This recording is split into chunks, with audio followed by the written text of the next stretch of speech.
here in Vietnam. And first and foremost, is it useful? Why do we need gender diversity?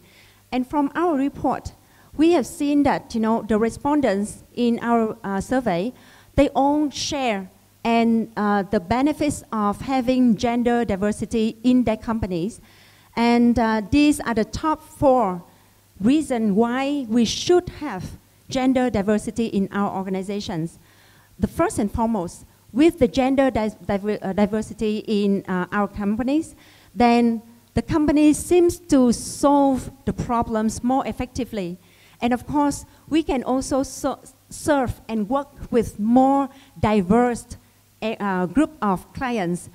In terms of recruitment and retention, if we apply gender diversity policies in the companies, we all see that it would be helping the companies to attract, recruit, and retain talents much more effectively.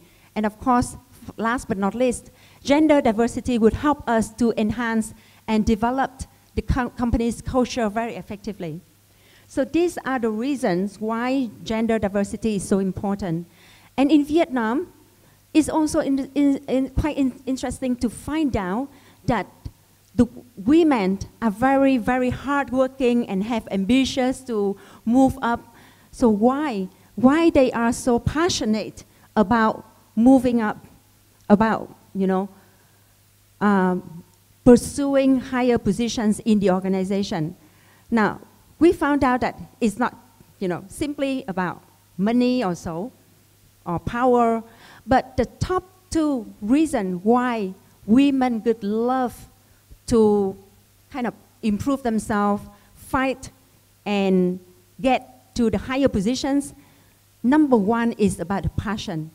If they have the passion, they to the job that they are working now, they would love to contribute more, and they would love to move up more in the organizations. And one thing is actually reminded about my own story as well. The key driver for women to move up to the leadership roles is actually they really love to prove themselves, to prove that they can do whatever men do. Okay? So these are the findings from our survey. And we also found that, if you really want to attract the female talents into your companies, these could be the key things. Give them the opportunities, give them the environments so that they can actually contribute to the success of your organizations using their strengths in skills and knowledge. Okay? So these are the findings that we got from the survey. Now, the reality is that leadership in most of the companies that participating in our survey still have the gender imbalance. Okay? Because 68% of the respondents in our survey share that the number of women in the middle and senior level of management in their companies is still below 40%. Wow. So this would be the numbers that we would need to think and try more if we really want to enhance the development of the women in the leadership roles. Now, when we look around the Vietnamese labor market, we can see that we have a lot of women in workforce, right? And I also received a lot of positive comments from the business partners or clients outside of Vietnam, giving the compliment to the Vietnamese women, hardworking attitude, and then lifelong learning behaviors, and so on. So today I just want to focus a little bit more on the women on the top management level. What could be the opportunities for them, and what could be the so-called glass ceiling that stop them from moving up further? Now, let's have a look at the portrait of the women in the leadership roles in Vietnam, who they are, how they look like, right? First of all, we have women presence in the senior levels across the job functions. We, especially in HR and finance, Okay, we have quite a number of female HR directors or female CFO in Vietnam. Of course, the number of female managing directors or CEO smaller compared to men. And in terms of the job function, we also found that a lot of females keeping the senior roles in management levels in HR and accounting. Sales and marketing, like Scott just shared in LinkedIn itself, right? In sales and marketing, you have even more females than male, right? But we do not have a lot of females in leadership in other job functions. And here are the opinions from our respondents about the strength and so-called weaknesses for the females in the leadership roles. You can see that females are very good in making decisions, solving problems, strategy executions. But one interesting point is that also relating to the strategy part, right? We found that women seems to be very good in implementing the strategy. But in terms of, in terms of strategy development, creating the strategy, that would be the areas that our respondents share that they think women need to make more improvement on that skill. Okay. So, what would be the path for the women to leadership roles? From the survey, it is quite still sad, you know, to find out that only 13% of the respondents into this survey share that their companies do have the plan to develop women into the higher level. Okay, only 13%. And only 8% share that their companies do put the women development to leadership roles into their top 10 priorities in the companies. So meaning that the plan, the formal and the structured way to develop women into the higher roles is still not considered very, very carefully and seriously among the organizations in Vietnam. And again, in terms of support for women to grow up in their leadership roles, only 4% of companies having the training policies specifically for women to grow up in their leadership. So that is the situation that we have here. But then, you know, I strongly believe that not any organization put up any policy to stop women from moving up. No, I don't think so, right? However, we still have a very small portion of women sitting on the very senior positions in the organizations. In Navigos Search, for example, we are in a business where majority of the workforce is female. And we also have, we're very proud that in the company's management team, we also have a number of directors who are female. However, when it comes to the board meeting, well, I have to share with you my personal feeling, you know, that I feel so lonely in the room that's full of men. And when I sit in the board meeting and, you know, even interpreter, because, you know, my bosses in Japan, they cannot communicate directly in English with me. So we have the interpreter, and the interpreter is also the man. And, you know, when it comes to the country managers meeting, you know, we organize the annual meetings among all the country managers within our Asia Pacific region. And only myself and another ladies from Thailand, the country managers in Thailand, we are the only 2 women sitting in the all-day meetings with the room full of men. Now, what stopped us? What stopped you from becoming the top leaders in the companies? We are very familiar with the term glass ceiling. So what would be the barriers, the invisible barriers that actually stop us. Something to do with the companies itself, perception, and also, here I want to bring up this statistic first. 87% of the respondents don't think that STEM, manufacturing, construction, would be the suitable areas for female. And today we have a very, very great example that this is wrong. Alison, I would love to hear your story later on. But anyway, this is the general perception, right? And the industry that people think are meant for female, mainly just professional services like, hospitalities, like big four firms, accounting firms like Navigos, financial services, healthcare, commerce, FMCG is just so little. But then these are the industries that people think, okay, female, you just go for these areas, and this would be the industry for you. And then also, we have the differences between male and females on certain things. Example, more male thinking that women are only suitable for some leadership positions. And also, in the time to become a leader, it is interesting that even ourselves, female, we are thinking that it would take longer time for us to become the leader in comparison to our male colleagues, right? And then also, women ourselves, we also created one unnecessary pressure for us.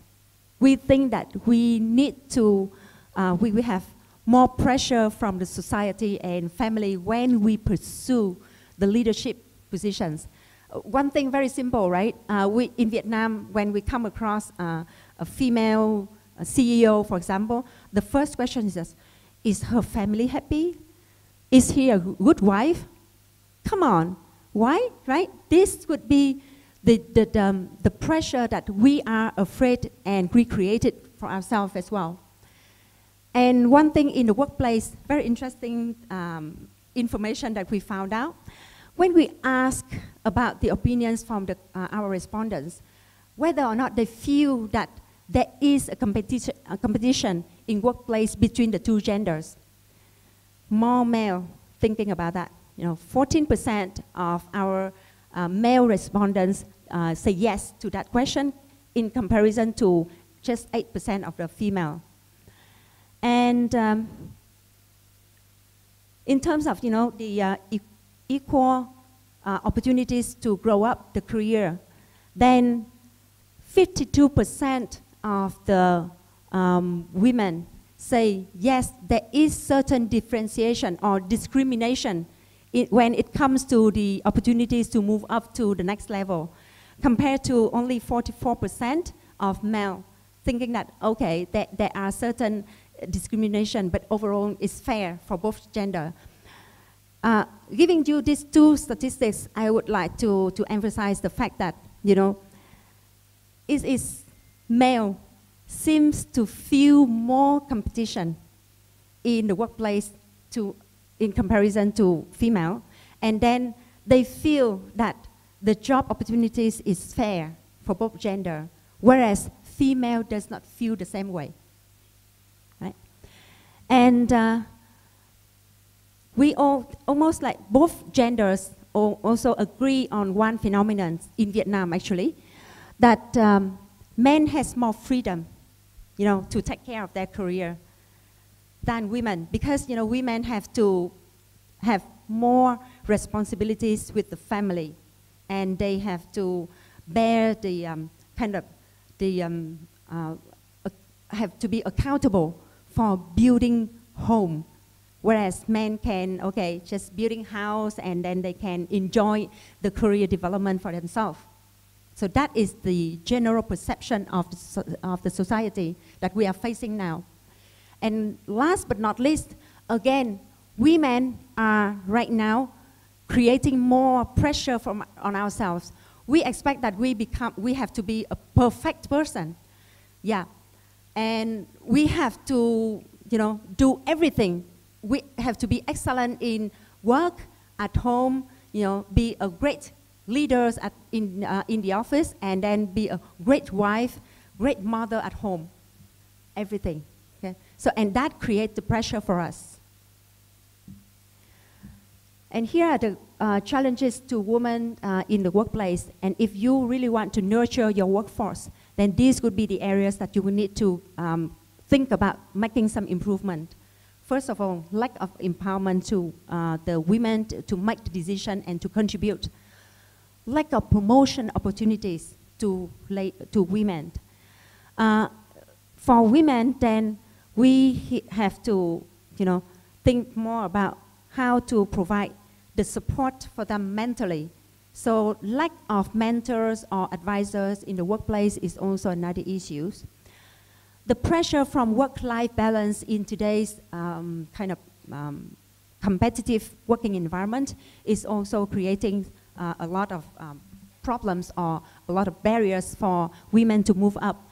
And the perception on women's role in family, that would be the key barriers for women. Right? Now, if that is the overall perception of the society, maybe it would take a lot more time for us to change. However, in the companies, we can always think about, making the baby steps to really enable women to grow up in your organizations. The benefits has been clear, right? That you would have much more benefits if you can balance the workforce and balance the leadership with more kind of both genders. So first thing first, we would need to really serious about making some progress on that, because right now it's like the 50-50% for the answer whether or not the company is committed to gender diversity in the organizations. So first thing that we would need to do is to get your CEO to buy in with the ideas of having the diversified workforce in the organization and especially in the management. Well, I'm very glad that today we also have a lot of CEOs attending the seminar, and hope that we would be able to make some progress. So we would need to start off, especially in these three areas: building a fair environment, judge the people based on their contribution, their skills, their potentials, rather than thinking about where maybe this lady, she would have the responsibilities with the families, and therefore she might not be able to be a good leader as good as the man, Then accept the difference, okay? And reinforce the culture of inclusion, making sure that everyone is buying in and then engaged and belongs to each other, like Scott shared just now from the experience from LinkedIn. And from our societies, ourselves, we also need to really break the unconscious bias. Look at the people as who they are, what they can do, what their capabilities, rather than, oh, that is the ladies, she would not be able to do that. Or, oh, that is a man, no, he would not be able to fit in this role or this industry. No, don't think about gender when we come to evaluating the people's values. And here's my favorite quote for today. For the ladies in the room, and for anyone who is watching this seminar on Navigos Search fan page, the advice is leap and the net will appear. This saying does not mean that I want you to just close your eyes and jump, and wishing for miracle to happen that someone will help you. No. The key, the true meaning is that for us, if we really want to become the female leaders, don't wait for the companies to build up all kinds of policies to support us. Don't wait until the society accepts us, accept our capabilities, and accept that we are as good as the men. We will have to do first. We will have to jump out, have the courage to take up the stronger, the more challenging roles in order to prove ourselves. Prove first, and the result will come. And you know, for the safety net, okay, don't just close your eyes and wish that the safety net will come. Because we have to recognize our limitation. We are female. We are not as strong physically as male. So we would need to build up the support system to actually help us to achieve more. So before jumping, please get yourself ready. And I do believe that all the women can do whatever I can do, whatever Alison can do, and we all can be great leaders in the future. Okay? So with that, I would like to close my presentation by a very short video clip to talk about Navigo search and also summarize the findings from my presentation. Please enjoy it.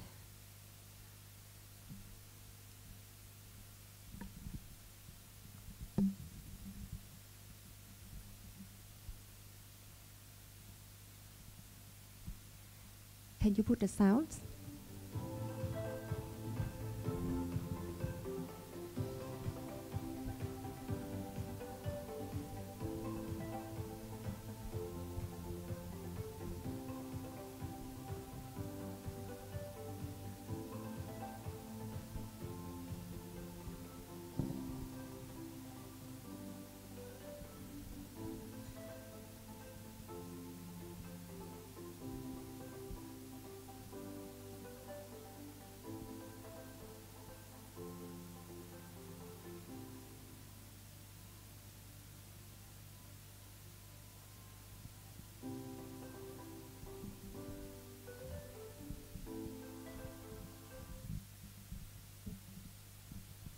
Thank you very much.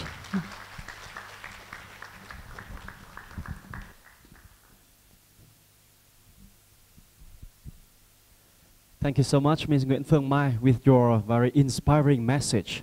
And you know, my wife is watching live on Facebook now, and she just sent me the message.